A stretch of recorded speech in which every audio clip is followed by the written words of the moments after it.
Last week, we told you of the preliminary report coming out of the assessment team of the International Monetary Fund, the IMF, in which it has stated that the country's economic outlook has worsened.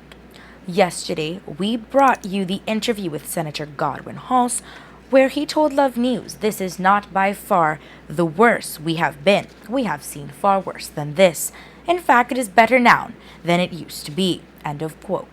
Well, today, the People's United Party has weighed in, and according to their release, the recent IMF Article 4 consultation confirmed the dismal state of Belize's economy under the UDP.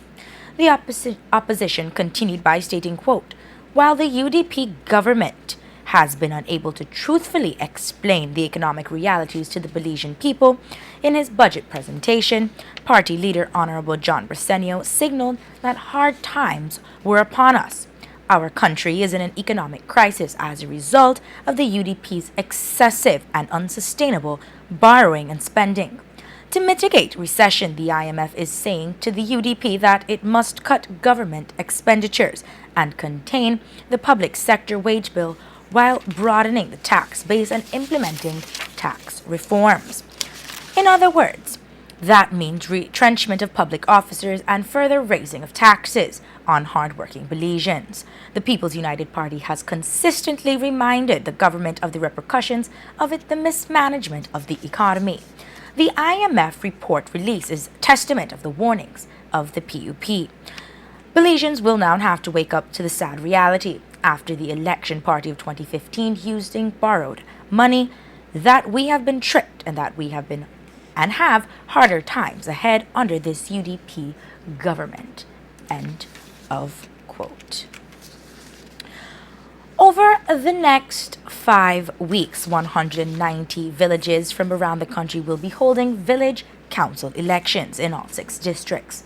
With the next general election not due until the year 2020, the Barrow administration remains in control, and with that, very few villages will be contested by the main opposition.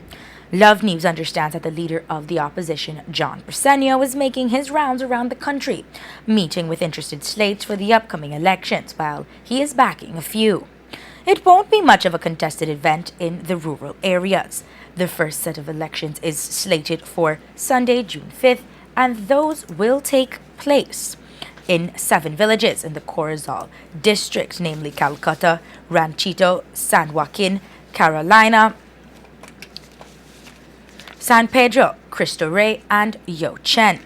In the Orange Walk District, village council elections will take place in San Lazaro, Trinidad, Tower Hill, San Antonio, and Santa Cruz for the Belize district. Elections are slated at the villages of Mascal, Bomba, Boston, Corzalito, Lucky Strike, Rockstone, Pond, Santana, St. Anne's, and Gales Point. In the Cayo district, the villages are Valley of Peace, Unitedville, Blackman Eddy, Cristo Rey, and for the Stan Creek district, the villages are Independence, Placencia, Santa Cruz, Maya Center, and City River. Meanwhile, the Toledo district will see village council elections taking place for Big Falls, Boom Creek, Cattle Landing, Elridge Village, Forest Home, Santa Ana, Aguacate, Blue Creek, Mabilha, Mafredi, San Benito, Poit, Santa Teresa, and Jordan. In village council elections, the chairman of the alcalde is the head, while 6 persons are elected to serve.